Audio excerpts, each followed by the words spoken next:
Hi, my name is Mike Dillard, and this is Self-Made Man, the podcast for those who want to leave their mark on the world and create a legacy of honor, integrity, and achievement in every aspect of your life.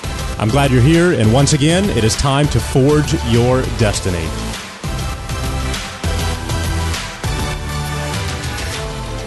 Today, we're joined by an amazing entrepreneur with a story that really summarizes the entrepreneur's journey. In her teens, Lori Harder struggled to overcome a really difficult childhood. She was raised in a very small town with an extremely restrictive religion. She struggled with depression, with obesity, and being bullied by the other kids that lived around her. As soon as she turned 18, she was out, she left her home, and she saw fitness as the solution to all of her problems. Well, this started a huge period of self-sabotage in her life as she tried to deal with the pain and the shame of leaving her family behind. She turned to alcohol to numb that pain, and she started to hang out with the wrong crowd. But thankfully, that little voice in her head, maybe you've got a voice like this as well, I know I did, kept telling her that she was meant for something more in life, that she was meant to make a difference, and that little voice never went away. In fact, it just got louder and louder the more she tried to drown it out. Well, today's episode is about what she did next, how she turned her pain and her passion into her life's mission, how she created and launched her first business, and how she's gone on to build a massive tribe of women around the world. Make sure you listen to the end of this interview because it's filled with some absolutely amazing takeaways when it comes to working with your spouse. Building a business together can add a completely new set of challenges to the mix that few couples can overcome successfully, but Lori and her husband have managed to do exactly that. She's going to share some very specific strategies that they use to communicate and work together through the stresses that they encounter and how they've continued to grow together as a couple and business partners for the past decade. There are certainly lessons in this episode when it comes to this topic that I will remember forever and definitely put to use when and if I ever have that opportunity, and I think you will feel the same way. Now, before we dive in with Lori, I want to make you guys aware of a brand new class that we're holding right now on Bitcoin and crypto assets. Personally, I've been involved in the crypto space since 2013, so it is a world that I know a lot about. And if you would like to educate yourself more when it comes to Bitcoin, crypto, and this incredible opportunity that's taking place right now in this new emerging market, we're holding a brand new masterclass right now that will provide you with the knowledge that you need to get involved in this industry before it is too late. You can learn more about it by going to selfmademan.com/crypto. That's selfmademan.com/crypto. Make sure you check it out before we pull it down. And with that being said, please welcome Lori Harder. Well, Lori Harder, welcome to the show. It is a pleasure to have you here today. I'm excited to be here. Thank you for having me. Absolutely. We've got a bunch of entrepreneur friends in common, especially in the fitness industry where you've obviously made your mark.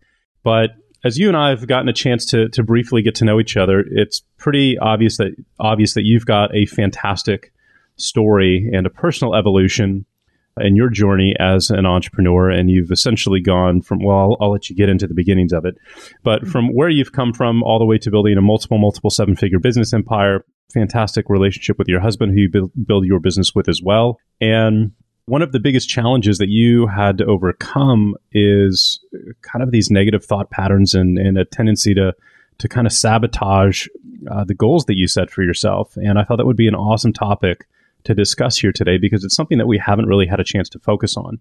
Take us back to the beginning of your story as an entrepreneur. Oh, so I'm going to take you way back to the beginning to kind of tell you where the mindset and beliefs came from of thinking why I could not be an entrepreneur for a very long time. I'm from a really small town in Upper Michigan, and it's literally like borderline Canada. And I was raised in a restrictive religion where I was also homeschooled through high school. So I went to elementary school and middle school. And the thing about the religion that I was raised in, while I had a very loving family, I was not allowed to associate with people outside of my religion. And because it was such a small town as well, I really only had like 2 or 3 girls to choose from. And we didn't necessarily, have that connection. So I did a lot of things alone. I actually remember telling myself the story, especially after being teased a lot in school because of our weight. My sister was overweight as well, our weight and religion. I would tell myself that I'm just better off alone and that, I would go and find things that I would like to do alone. So fast forward to my teenage years, and I would always hear my mom's sisters talking, and in my family, everybody was always on a diet, and they would always talk about how we were fat and we had bad genetics, and this was just what we were. This was coming for me. And at a really young age, I thought, that is not what I want. I was already feeling pain from, being teased already.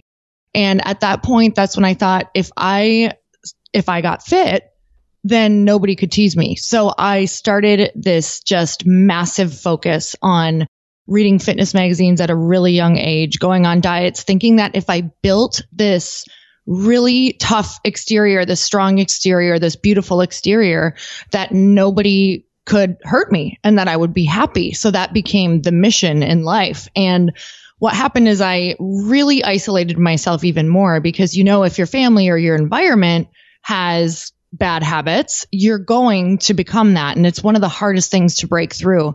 So I really went off and did my own thing for a very long time, which kind of isolated me more, which while I was building this body and getting more fit, I was also letting that fear grow because I really have learned that fear, shame, guilt, that all just expands in isolation, right? Because it's like, you just think you're the only one experiencing these feelings. So while I was going this direction of fitness, health, and wellness and really wanting to empower myself, and while this journey was taking place, thinking, wow, I could really do this for a living. Like, I really love this. I want to help other women break free of, this feeling that they're trapped where they're at, where they think that they're at. And at the same time, because I had developed massive anxiety as a teenager, watching my mom have panic attacks and just in school, basically realizing, oh my God, all of a sudden I had panic attacks after I've seen panic attacks, really recognizing that every time I would go move my body, that I would feel a little bit better.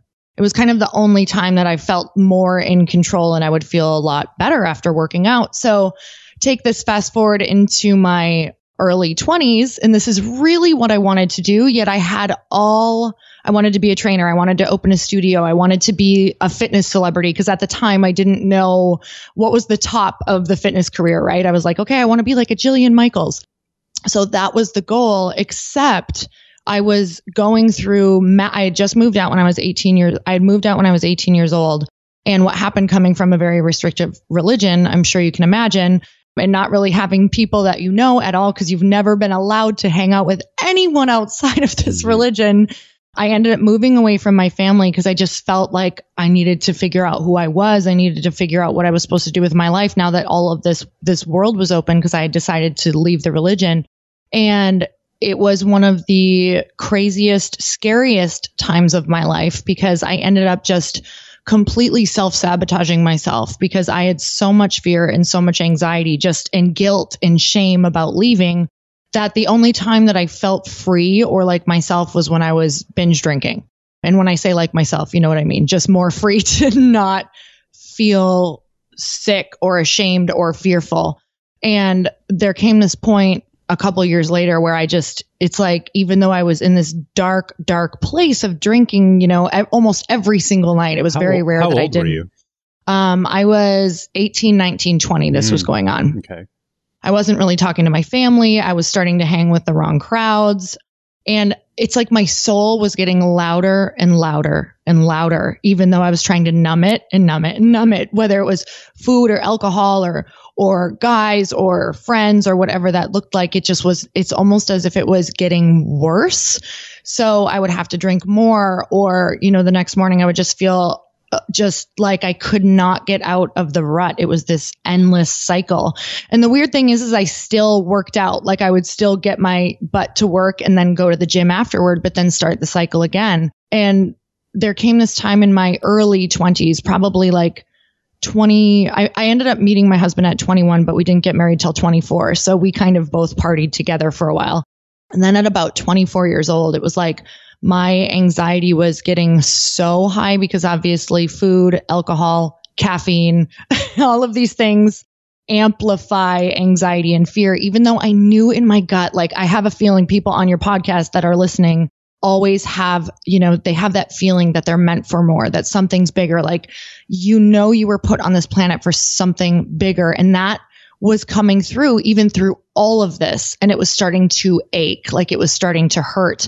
And I got to this point where I knew I just had to face like the anxiety head on and do something big. And that something big for me at the time was doing fitness competitions, because that seemed like the scariest thing I could possibly do to keep myself out of like a padded room. So I decided if I could get my body to that point, if I could have a goal so that I could just, stop the drinking and get really disciplined and then get on stage in a bikini and heels, then I must be able to do anything. Like, I must feel like I could conquer anything.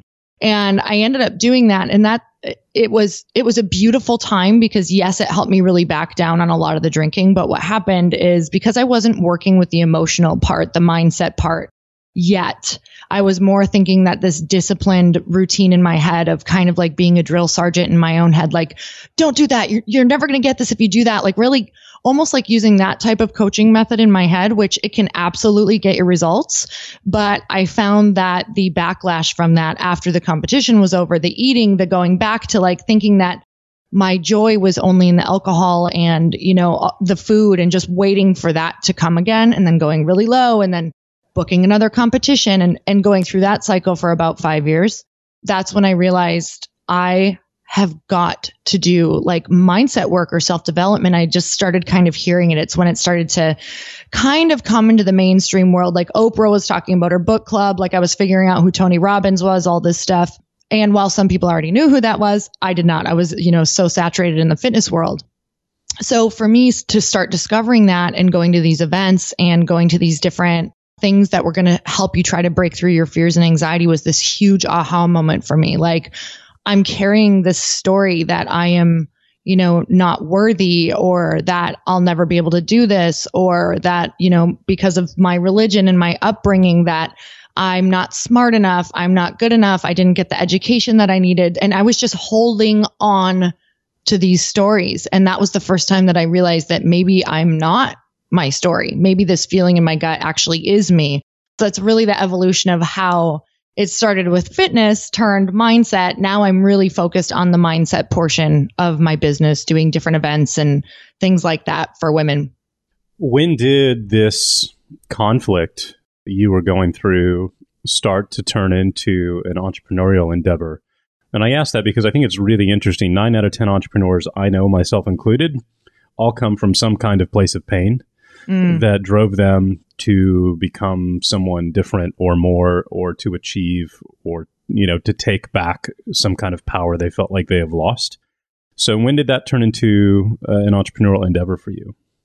There's two parts to that. So my goal was to be on fitness magazines, thinking that if I won competitions, I would get on fitness magazines, and that would kind of like open this door to, who knows, euphoria. I didn't think past that. And in order to do that, I was running into I was getting doors slammed in my face left and right. And I was all about, I would write the emails, I'd go meet the people, I'd meet the editors, I'd be like, this is what I'm doing, I want to be on your cover.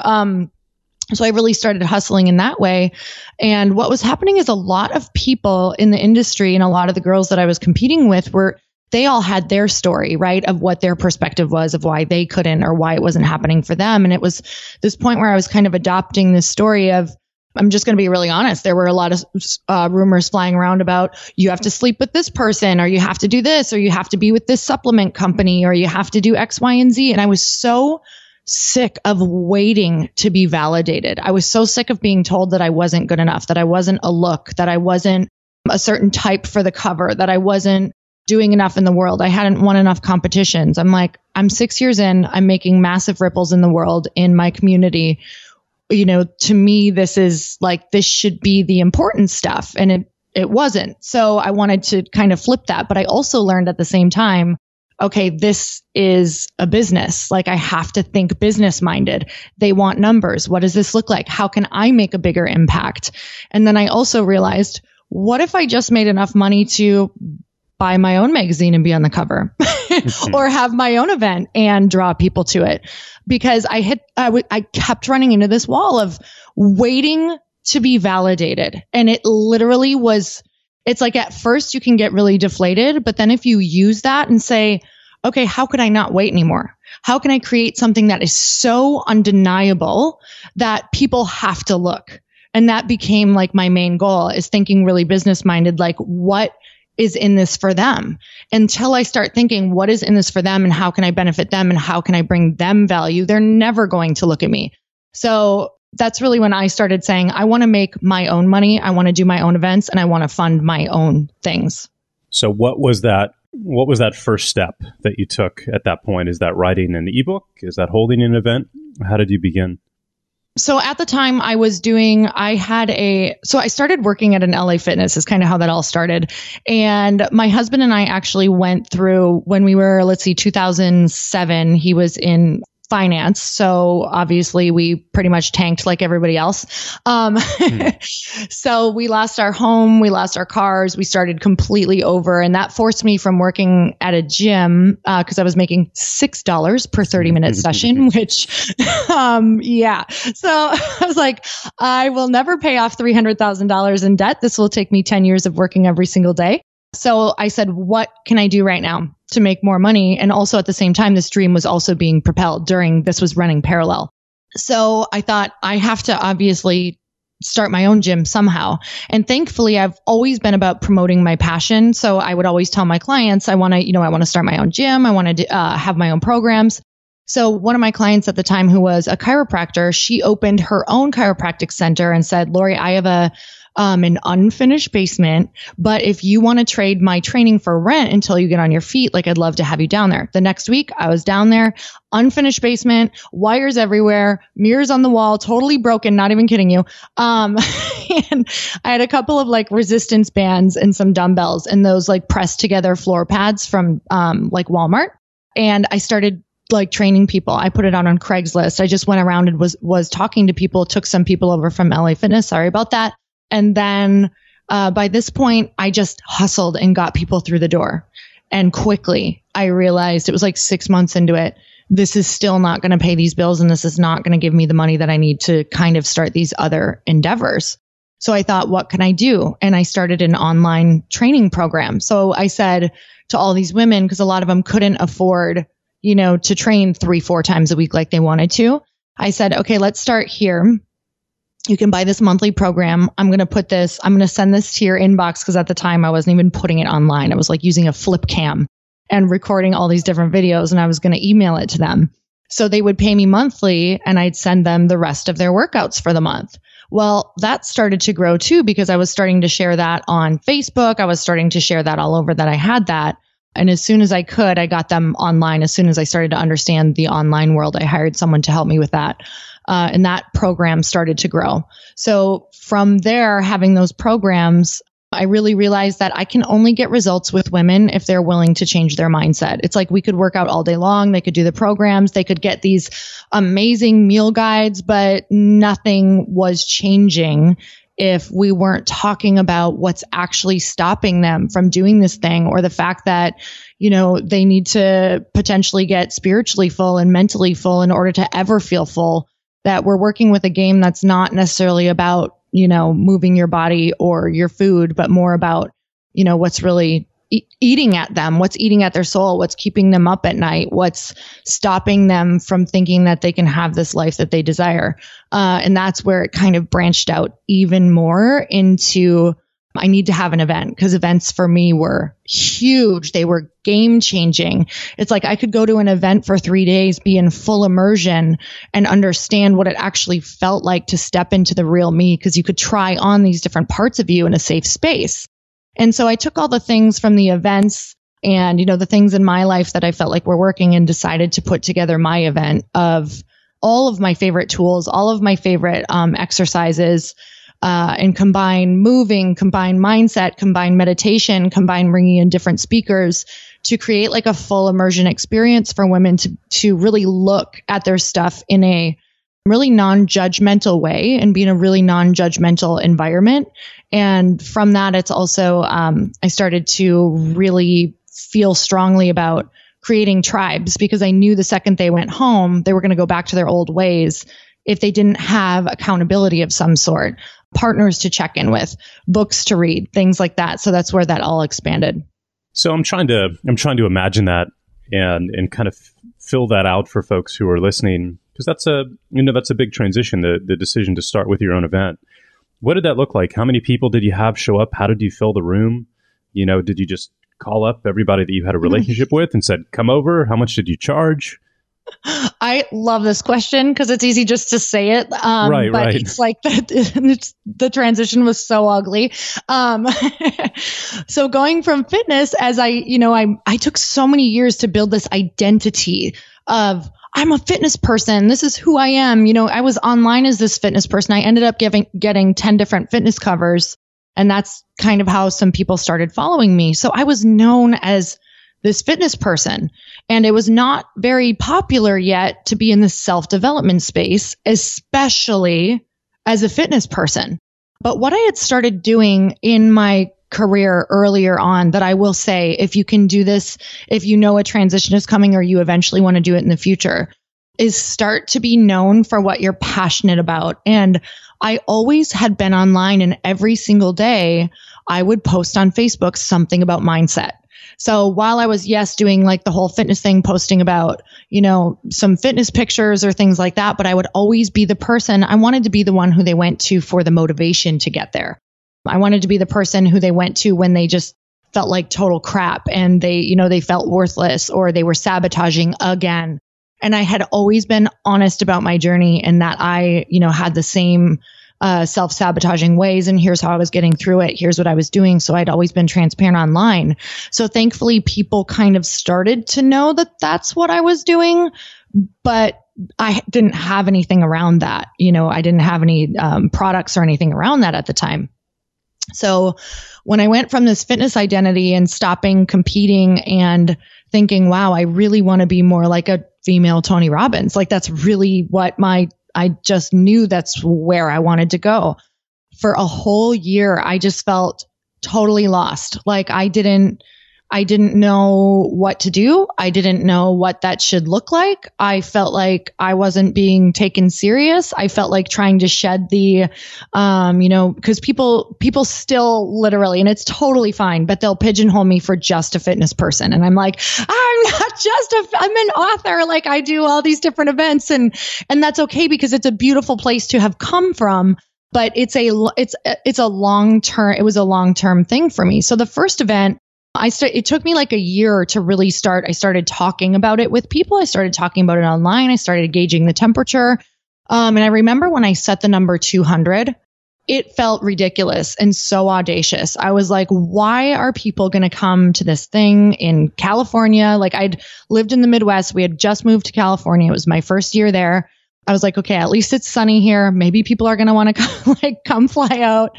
Let's do it in this. I literally said, let's do it like in the spring when like people are so sick of being in the cold. So let's get that on our side. And I set the number 200. And to be honest with you, so much work went into that because there's so much fear that came up for me. Every single day I had to meditate. Every single day I visualized all these women in the room. And I would post from that place. So I would always try to make posts every single day about the event, like weave it in there somehow, but from a place of really excitement and wanting them in that room and going back to that place of knowing where this is what you're made for. And I really, truly, to my core, believe that if it's in you, if it's in your mind, if you can visualize it and you can see it, it's yours. The only thing blocking you is you. The only thing blocking you is the fact that you're letting your fear come in. So I would try to post from that place. So it was a place of abundance, a place of excitement, a place where women could feel the energy and hear the tone and understand that this is going to be a place for them to totally transform. We're all in it together. Yes, there's fear, but here we go. And from that, honestly, it was like I set the number for 200 and I think we hit like 189 at the first event. So that's awesome. So it was crazy. It was a crazy ride because it was like, it didn't fill too until like the last like couple weeks. So full-time faith, man, full-time faith. Yeah, never does on the last day. Exactly. That's awesome. So, from that point forward, you've essentially got a business, and How did you start to think about your brand and who you wanted to become and what you wanted your business to turn into? So this is still actually a tough practice for me because I'm really creative and I'm a Sagittarius. So I'm like all over I have shiny squirrel syndrome, like to the nth degree. So honestly, what I do is I do a lot of coaching with people to help me. I do a lot of mentorship. Like I have a lot of mentors and I have people in my business that I've hired who are very linear.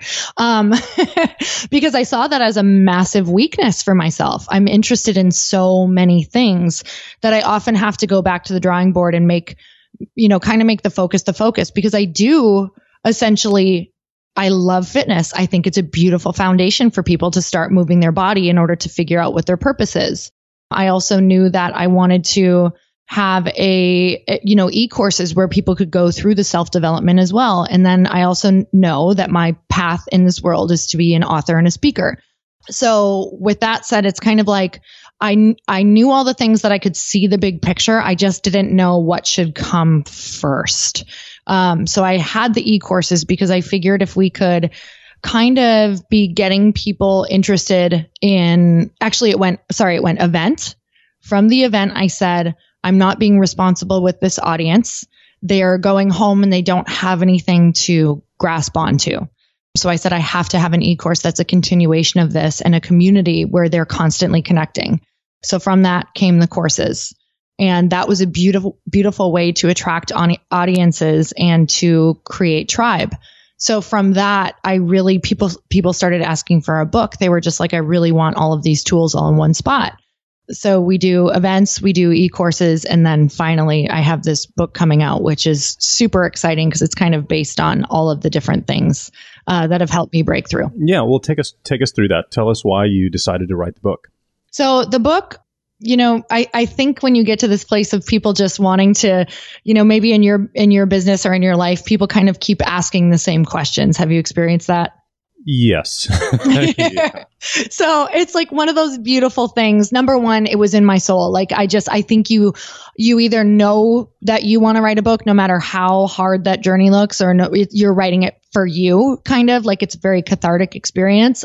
So I knew that. But number two, I just wanted all the stuff in one spot. And I wanted to share my story that I had never shared before. There's stuff in here that people still have never heard before. So I wanted a place to really show all of that and give all the tools in one place. So I could just say, here's the book, here's what I did, and here's truly what I believe in. And through my journey, I can trace a lot of my success back to, when I started going to these events, this concept of masterminding, of, getting people together every couple weeks, whether it's via online, phone, Skype, in person, and dedicating like an hour or 2 hours to committing to each other's goals, like truly committing to this other small group's goals as much as you commit to your own, sharing your resources, really brainstorming. I could trace majority of my success back to starting this mastermind with this group of women, and then also being in, from there, I'm now in like 3 masterminds a year.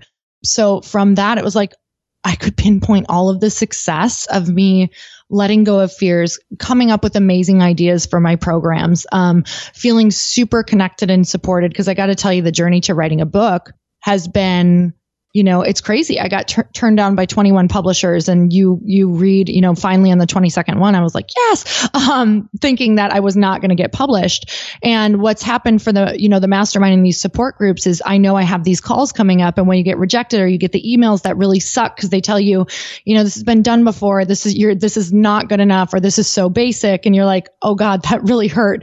Because that's these emails, they see it every day and they just don't care if they're hurting your feelings or not.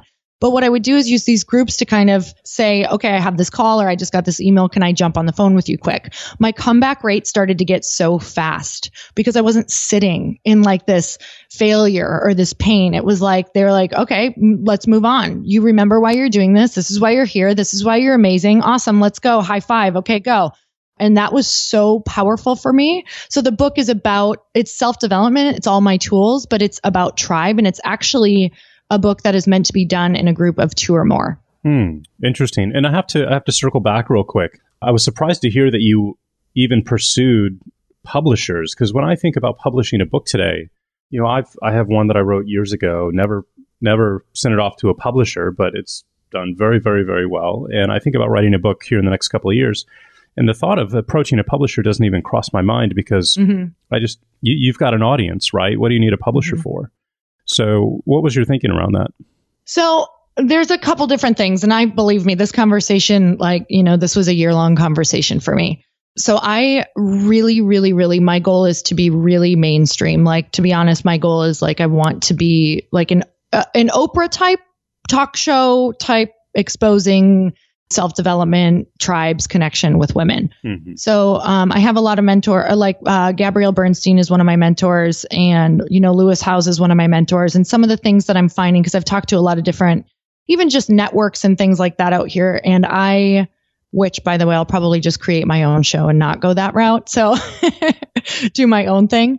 But I decided that because I was getting from a lot of people, well, who's your publisher? Who's going to be your publisher? So when I'm trying to put it in all these different magazines, and when I'm trying to get on Good Morning America or the Today Show, they all want to know who your publisher is. So, so that's when I decided, you know what, we're just going to go with it, because my goal was not monetary. It was not money. It was mainstream, getting out there, talking to more mainstream women. Yes, for sure. So that's why I went that route. And I'm not going to lie. If you want to make money, probably not the best route at all. If you, cause you'll spend more money getting it out there. But, I have found it has helped while I'm going with all of these different PR companies and booking things. Interesting. Yeah. That's an interesting point that I hadn't considered. It's so funny where it's like, who's your publisher? It's like, what year is this? I totally know. And I knew, especially I'm an online marketer. I was like, why? I'll just use this, but it's a question that's asked frequently. So for me, if that's the route you want to go, there's just two different, and that might change soon too. We don't know. Yeah, I think another 10 years, it'll be less important. I think Tim Ferriss was kind of the big signpost in history that declared that regular path dead, essentially. I think it was 4 Hour Body, maybe, where he was banned by Barnes and Nobles and all the books and stuff for going self-publishing on Amazon. And then it went on to sell, probably a couple million copies, and declared that methodology no longer that relevant. So very interesting. When it comes to marketing, we've got a ton of entrepreneurs who are listening to this today. Many of them probably have their own brands, some of them most likely in the fitness industry. What has been the most effective way for you to sell your products and services? For me, it's always been, social media, Facebook, Instagram, and building my list. So that's a huge one, is making sure that you have a really solid list, because obviously, or making sure that everything you do is intentional towards, building your list if possible. But Lori, I thought email's dead. I'm like, well, most of my money comes from my list, my events for sure. Yeah. So I think that for me, it's just the only thing I can tell you is so much consistency, but also having a target.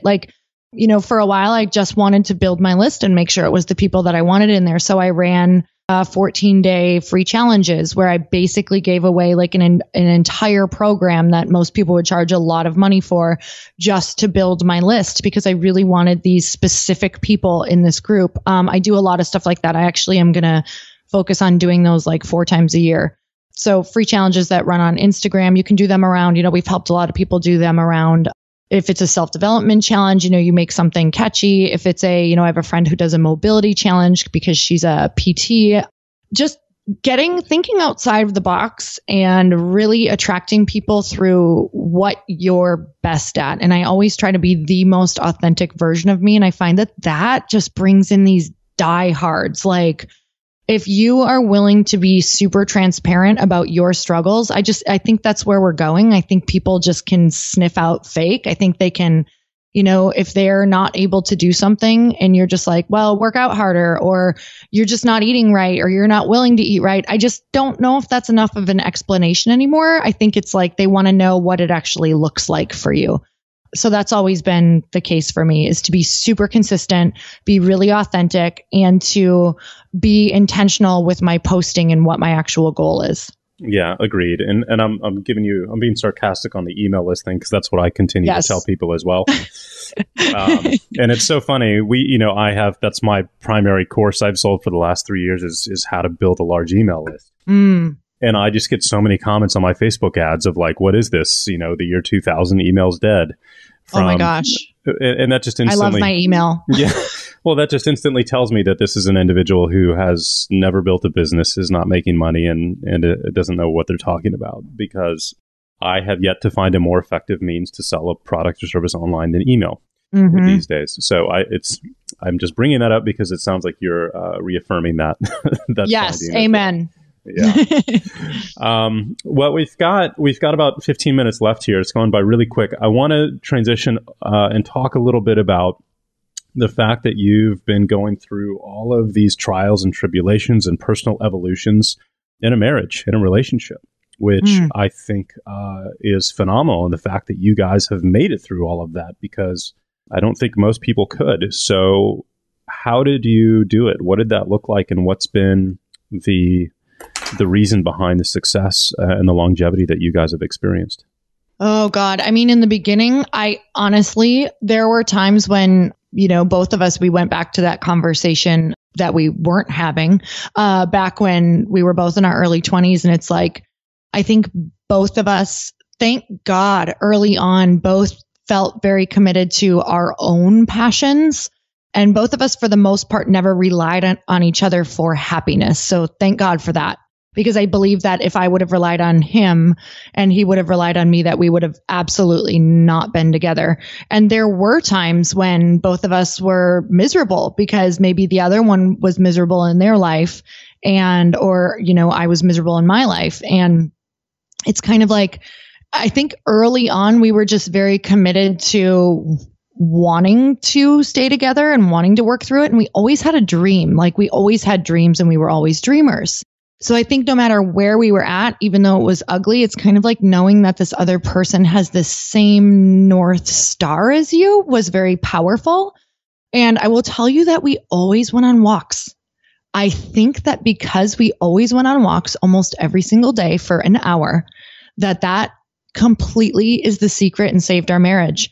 Because otherwise, if we wouldn't have gone on walks, what wouldn't have happened is conversations, is connection, is updates, is me working through my crazy anxiety and fear, is, us maybe not talking, is maybe me drinking more or him drinking more or going out more or things like that. I just think walking has been one of the biggest saviors that we have ever had, because sometimes, we'll go on a walk and we won't talk for the 50 minutes. And finally, the last 10 minutes, I'm like, you're just not going to say anything. And then he's like, what do you want me to say? We're just going to fight. And I'm like, well, maybe fighting's even better than the silence. Like, at least it's, it starts something. Like on so many days when I would have just suppressed it or not told him things. And it's not that I tell him things every walk, but if you're walking every day, you're moving that crap out of your body. Like you're going to say something and you're more likely to say it. That's what I was going to say. I think that was an unspoken secret to the success of this methodology, is the fact that you are walking and moving your body, and there's a physiological aspect to it, rather than sitting in the room on the couch and having these same kinds of talks. It completely changes the dynamic. Completely. Totally. Yeah, that's cool. That's very cool. You mentioned having a common vision and talking about your dreams together. Is that something that you guys would do with real intention, meaning maybe every New Year's you spend a day sitting together, mapping out your vision for the next year together? Or is that just something that kind of casually came up on your walks together? So weird that you just said New Year's, because yes, on New Year's, we do that. Okay, so for the last, I think it's been 8 years now, we have done vision boards every single year on New Year's. And what we do is we don't just do the vision board, we get last year's. And we look at, if we can't find it for some reason, if we moved, which we did that a couple times, but we remember what was on there. We look back and reflect on what happened on it. So we celebrate that for a while and really talk about everything that was good that year. And then we talk about all of the big audacious things that we would love to happen, like the big ones for the next year. And we put that down. But before that, it wasn't intentional, because there was a few years there where we weren't super intentional with it, but we always had these big visions of, I think when we were younger and just being totally transparent, we had more big selfish ambitions of just getting a lot of money and being able to travel and have, nice things. And that both drove us for a long time. And then all of a sudden you do those things, you're like, wow, those are really empty. So, that switched later on. But I always tell people to be unapologetic about the carrot at first, because it's going to lead you to something even more fulfilling if you're open to it. And that's what your intention is behind it. So if you're like, if there's guys out there who are like, I'm really just doing this for, the LaFerrari or the X, Y, and Z, like do it. Because what happens is you become this person who can create that. And when you can create that money, you can also create massive abundance in all areas of your life, because they're all the same tools, in my personal opinion. If you can be the person who can create a lot of money, you can be the person who can make a ripple in the world, can have amazing relationships, can create whatever they want. So, be unapologetic about what you're chasing. I completely agree. I think it's just a natural progression that you have to go through. I started in my 20s, right? I built my first $1 million business by 27. And so I'm obviously spending all of the money I'm making on cars and boats and houses and all of the stuff that's been motivating me for the previous 10 years, right? So, and then you go through and you experience that and you take the lessons that you learn from it, whether it fulfilled you or not. And I think you have to go through that, because if you don't, you'll always wonder. Yes. It's not like you're going to start out as this altruistic, saint that is going to all of a sudden make millions of dollars and go from poverty and be like, oh, I don't care about money and I don't care about material things and whatever. It's just not going to happen. You have to go through your personal evolution to get to the other side and to figure out what is meaningful for you. So yeah, I absolutely agree. And it's just interesting to hear feedback from, and I just turned 40, so this is really weird because I still don't consider myself an adult yet. It's like me neither. I'm 37. Yeah, it's like, when did this happen? I don't understand. So it's just really interesting when now I'm starting to flip to the other side, right, where experiences and quality relationships are becoming much more important than the square footage of your house and all of those other things. And I get it. So it's I just think it's a process everybody has to go through. But I love the feedback and the value that you're sharing around the relationships. Are there any other strategies that the two of you have used to work through your challenges or to set yourself up for success? Maybe something that you do on a weekly basis together, or how do you handle conflict? I mean, there's a bunch of things that come into play. There's a few things there for sure. I will say the main thing that we focus on is we had to learn each other's languages. So when Chris, after we lost everything, he ended up going back into mortgage and finance, but for like a personal or a smaller shop, and so he was back working again, and I was kind of working more at home.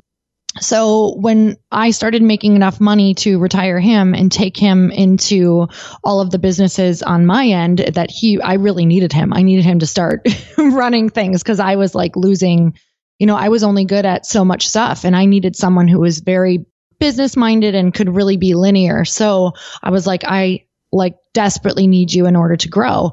And, that was a big step for him to be like, basically giving up his identity to come over and work on all of this other stuff. So he ended up doing that. And the first 6 months, I just thought that we made the biggest mistake, not only bringing him home, but who I married. I was like, I hate this man. Who is this? How can I work with it? Who is this? I hate the way he talks to me. Because he was so used to working with only men. Well, he's showing up, and is masculine in a big way. Oh my God, 1,000,000%. And he could only say things to me. He would get from point A to point B in the fastest route possible. Logic. Absolutely. And it was like barking orders. And here I am, my business is very soulful, and I'm I'm visualizing 200 women showing up and what I need to post so that they show up. And he's like, what the, what I mean? He's like, this is not going to get us numbers, and we have to pay this off. And we booked this massive event now. So it was like a nightmare. And what we ended up doing is it just came to this head of like, I can't stand you and he couldn't stand me. And we were like, how are we going to get through this? Because something has to give. And it just started a conversation about about how we conversate, about I didn't understand the language he was speaking. It was like he was speaking Greek and he couldn't understand mine. So I literally had to paint out for him how I would not shut down, because we would say, okay, what makes you shut down? Like where you don't listen to me anymore or you get defensive. And it would be, okay, when you throw out numbers immediately and you tell me I have to make this today or I have to do this. I'm like, I just completely shut down. Like we need to figure out a new way to say that without saying it this way. So and we still do this. I mean, this is how many years later, and we have Monday meetings, with our team. And it's like, he'll say, don't talk to me that way. If you could say it this way, this is how I'd understand it. And I say the same thing. I'm like, Chris, don't use those words with me. Let's say it like this. But it's self-restraint enough for us to be able to say, Lori, don't take it personal. Do you know what I mean? Like I have to say that to myself all the time. Don't take it personal. He's in business mode right now. But if you can't let it go, bring it up nicely, ask, see how he responds, and go from there. And of course, we still get into big fights, but we do a lot of little fights. And I actually think that that's a beautiful thing. They're small, they're fast. We don't let them last more than a couple minutes, to be honest with you. They're just not worth it. I don't have time for it. Neither does he. And that's what we always try to tell each other is like, we have way bigger fish to fry. So this is not a thing. Yeah. That's cool. I mean, I think it's great that you're really proactive about meeting each other where the other person needs to be met. And you're conscious about it. I think the vast majority of relationships out there are as miserable as they are, or in a divorce the way they do, is because people don't realize that they can be proactive about making changes. Well, we're choosing it, right? Like when I'm in that moment of taking something personal, I'm like, I'm literally choosing to be miserable. I could say something about this and ask for a different way, or I can continue to put up like this, whatever I'm doing, crossing my arms, what I used to do, like totally block him out or cut him off. And I'm the only one in misery because he doesn't even freaking realize it. So like, I might as well move through it and free myself so that we can focus on something that we're both excited about. That's awesome. Very cool. Well, this hour went by super fast. So, oh my God, that was crazy. yeah, that went by quick. Thank you for the time. This was really cool. Maybe we'll have to do a part 2 at some point. I loved it. Thank you so much for having me on. Yeah, absolutely. So I always love following entrepreneurs who are building really cool personal brands and audiences online. I love your Instagram channel. I think you're doing a great job there.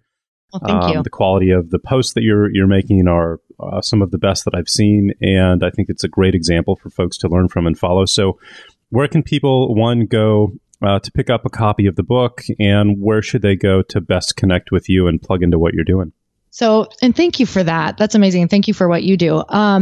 So you can get the book at a tribe called bliss.com, and you can go check everything else out either at loriharder.com, or I'm always on Instagram. I need to get on it less, at Lori Harder. Cool. Awesome.